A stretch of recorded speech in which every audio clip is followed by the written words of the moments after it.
Welcome to Vikas Sharma classes. साथियों, कैसे हो आप सब? बढ़िया होंगे, मस्त होंगे। देखिए, आज हम जो बात करेंगे वो अकाउंट सब्जेक्ट को लेके बात करेंगे। दरअसल इसका नाम अकाउंट्स नहीं है, अकाउंटेंसी है। सब्जेक्ट का नाम क्या रहेगा? अकाउंटेंसी। और बात करेंगे हम 12th की अकाउंट्स को लेके। बताओ कौन सी अकाउंट्स को लेके बात करेंगे आप? 12th की। ठीक है, कॉमर्स के स्टूडेंट ही पढ़ते हैं अकाउंटेंसी, तो सभी कॉमर्स के स्टूडेंट्स आ जाओ फटाफट और देखते हैं अब अकाउंट्स की क्लास को हम। आ जाओ। देखिए, आपके एक तो बुक फर्स्ट है अकाउंट्स की, उसके बारे में थोड़ा सा विस्तार से बता देता हूं। इस बुक फर्स्ट में कितने चैप्टर है? टोटल 4 चैप्टर है, उनके बारे में हम बात करेंगे। मैं ज्यादा काम की बात करेंगे, हम सीधी सीधी सी बात करेंगे, फालतू का ड्रामा नहीं करेंगे। ये फलाना दिखाना, सीधा सा लेक्चर पे आ गया हूं मैं। अब ध्यान से सुनिए मेरी बात। पहली बात, इसमें हम पढ़ेंगे बेसिक कंसेप्ट। क्या पढ़ेंगे? Basic concept. और ये बेसिक कंसेप्ट पढ़ेंगे हम पार्टनरशिप का। किसका पढ़ेंगे? पार्टनरशिप का। बात समझ में आ गई कि पार्टनरशिप में क्या क्या है, वो पढ़ेंगे। दूसरी बात, इसमें दूसरा जो लेक्चर रहेगा वो रहेगा, ये फर्स्ट चैप्टर है आपका और ये सेकंड चैप्टर है। अब सेकंड चैप्टर में ध्यान से सुनिए, क्या आएगा? Admission of A partner. क्या आएगा? Admission of A partner. किसी पार्टनर का एडमिशन होता है तो हम क्या करते हैं, उसका पूरा अकाउंटिंग सीखेंगे हम एडमिशन ऑफ ए पार्टनर में। कोई पार्टनर अब रिटायर भी तो हो जाता है भाई। साझेदारी के बारे में आपने सुना है, पार्टनरशिप के बारे में आपने पढ़ा है। जो 12th में आए हैं वो बीएसटी सब्जेक्ट पढ़ा होगा, बिजनेस स्टडीज, उसमें आपने पार्टनरशिप को तो पढ़ा है, थोड़ा बहुत तो जाना होगा। जब फॉर्म्स ऑफ बिजनेस ऑर्गेनाइजेशन पढ़ रहे होंगे आप, उस टाइम सीखा तो होगा ना। अब देखो, कोई पार्टनर अगर डेथ हो जाए, किसी पार्टनर की क्या हो जाए? डेथ। या कोई पार्टनर फर्म से रिटायर हो जाए, रिटायरमेंट ऑफ ए पार्टनर।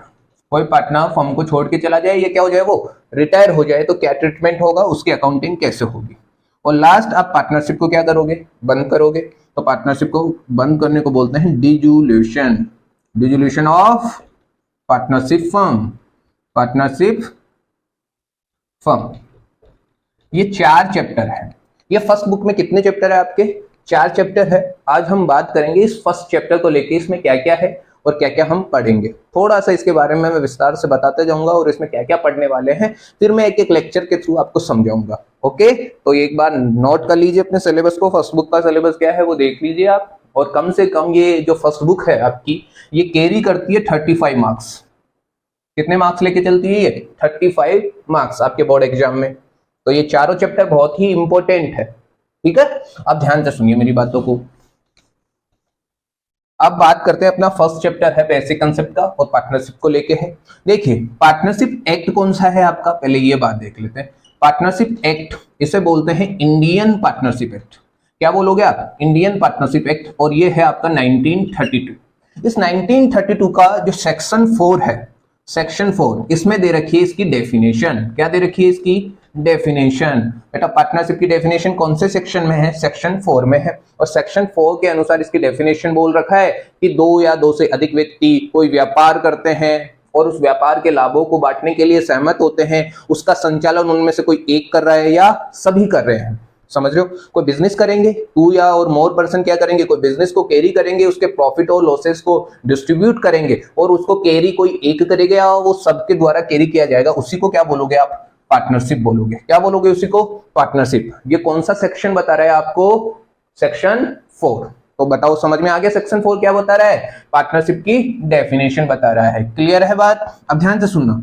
सभी पार्टनर्स को, मैं बोलूं ऑल पार्टनर्स, ऑल पार्टनर्स, सभी पार्टनर्स, या मैं इन्हें बोल दूं कलेक्टिव पार्टनर। क्या बोल दूं इन्हें? Collective partner. ये कलेक्टिव पार्टनर्स होते हैं, इसी को सबको एक साथ बोला जाता है फर्म। क्या बोला जाता है? फर्म। क्या बोलोगे सबको एक साथ?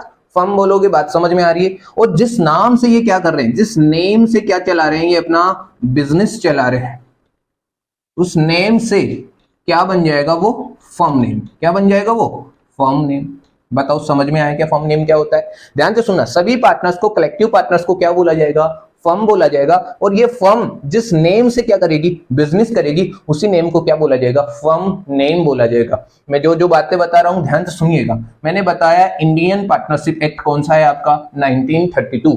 कोई दिक्कत आई इसमें? नहीं सर। तो सेक्शन 4 में क्या दे रखी है? इसकी डेफिनेशन दे रखी है according to section 4 Indian partnership act के अनुसार। ठीक है, ऑल पार्टनर्स यानी कलेक्टिव पार्टनर्स को क्या बोलोगे? फर्म बोलोगे। और जिस नेम से बिजनेस किया जाएगा उसी नेम को क्या बोला जाएगा, फर्म नेम बोला जाएगा। बताओ इतना समझ में आया या नहीं आया? सर पक्का समझ में आ रहा है। तो आगे बढ़े, फिर ये बातें अगर नोट करना चाहो तो आप नोट करते जाइए, क्योंकि मैं शॉर्ट बताता जा रहा हूं और ये बताऊंगा, इन्हीं में से क्वेश्चन आने वाला है आपके एग्जाम में, ध्यान से सुनिए। अब देखो आगे मैं पार्टनरशिप के कुछ फीचर्स बताऊंगा आपको, features of partnership, features of partnership.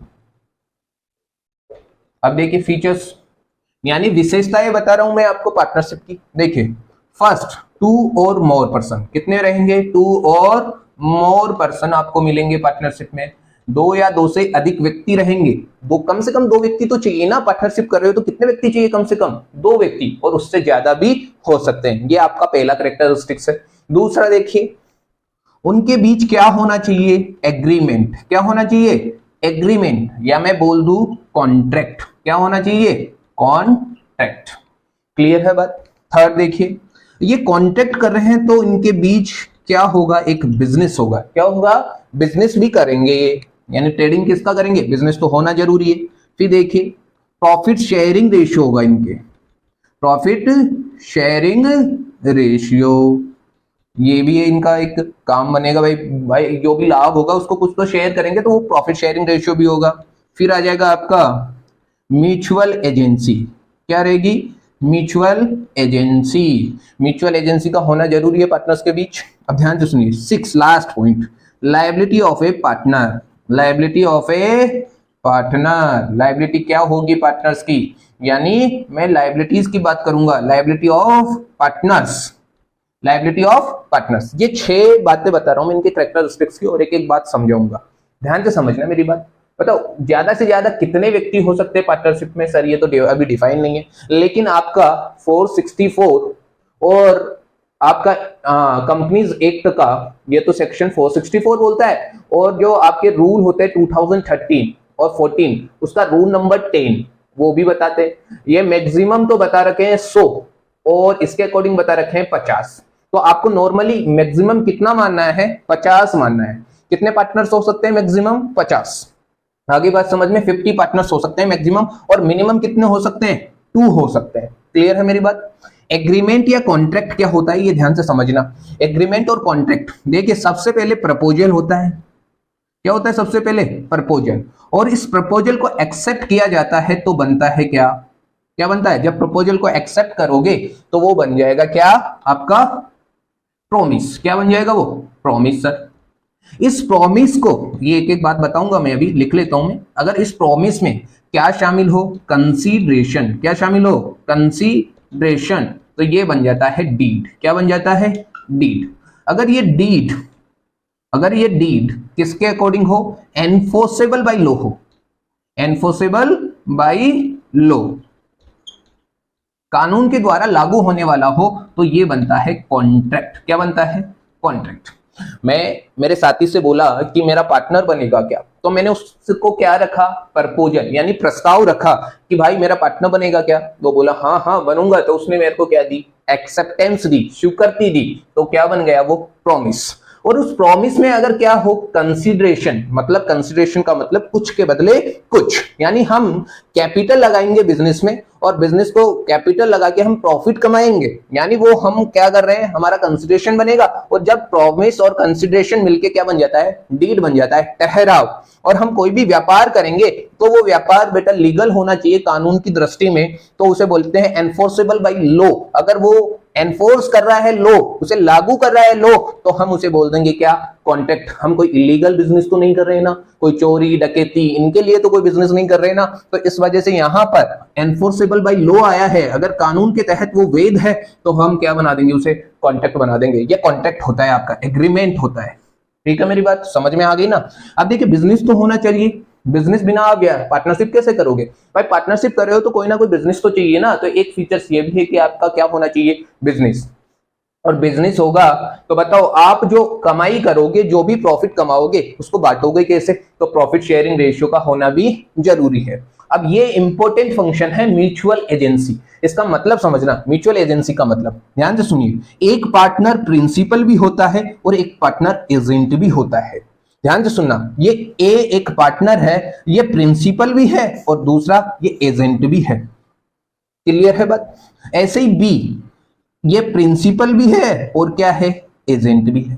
कैसे? मान ली मैंने इसकी डेफिनेशन में बताया पार्टनरशिप को कोई एक चला सकता है या दोनों चला सकते हैं। अगर एक चला रहा है, मान लो ए बिजनेस कर रहा है, पार्टनरशिप को रन कर रहा है, तो ए इस पार्टनरशिप का प्रिंसिपल भी बना हुआ है, साथ के साथ ये बी के लिए क्या बना हुआ है, एजेंट। कैसे सर? बताओ। जो भी ये काम करेगा उसकी रेस्पॉन्सिबिलिटी बी पे आएगी या नहीं आएगी? मतलब बी का ये एजेंट के तौर पे काम कर रहा है या नहीं कर रहा? कर तो रहा है। तो इस वजह से इसे बोल रहा है म्यूचुअल एजेंसी। क्या बोल रहा है इसे?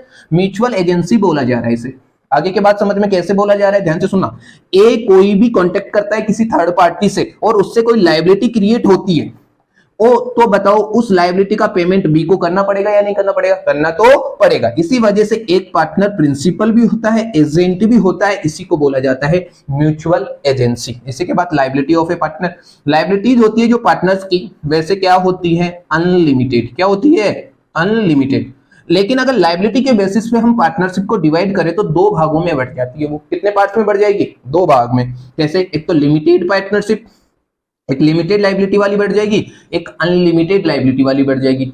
अनलिमिटेड लायबिलिटी, ध्यान से सुनना, लिमिटेड लायबिलिटी में कम से कम एक पार्टनर की लायबिलिटी अनलिमिटेड रहेगी। मैं क्या बोल रहा हूं यहाँ पे, लिमिटेड लायबिलिटी में एक पार्टनर की तो अनलिमिटेड मिलेगी ही मिलेगी, एक से ज्यादा की भी अनलिमिटेड मिल सकती है, लेकिन कम से कम एक पार्टनर की अनलिमिटेड मिलेगी और बाकी सभी पार्टनर्स की आपको क्या मिल सकती है, लिमिटेड। यानी कोई ना कोई पार्टनर यहाँ पर अनलिमिटेड भी मिलेगा और लिमिटेड भी मिलेगा, उसी को बोला जाता है लिमिटेड लायबिलिटी पार्टनरशिप। क्लियर मेरी बात? अब अनलिमिटेड लायबिलिटी में क्या होता है, यहाँ पे अनलिमिटेड लायबिलिटी पार्टनरशिप में सभी पार्टनर्स की जो लायबिलिटी होती है वो अनलिमिटेड होती है। बताओ इतनी बातें समझ में आई या नहीं आई? आज हम इतना ही पढ़ेंगे। मुझे ये बताओ, आपको वीडियो पसंद आया है तो इसे शेयर कीजिए, अपने दोस्तों को ज्यादा से ज्यादा शेयर करोगे तो उनको भी मजा आएगा और पढ़ने में हमें भी मजा आएगा। और नेक्स्ट वीडियो आने वाला है आपके लिए, तो तैयार रहिए। विकास शर्मा क्लासेस को लाइक कीजिए, सब्सक्राइब कीजिए और आगे फिर मिलेंगे। धन्यवाद।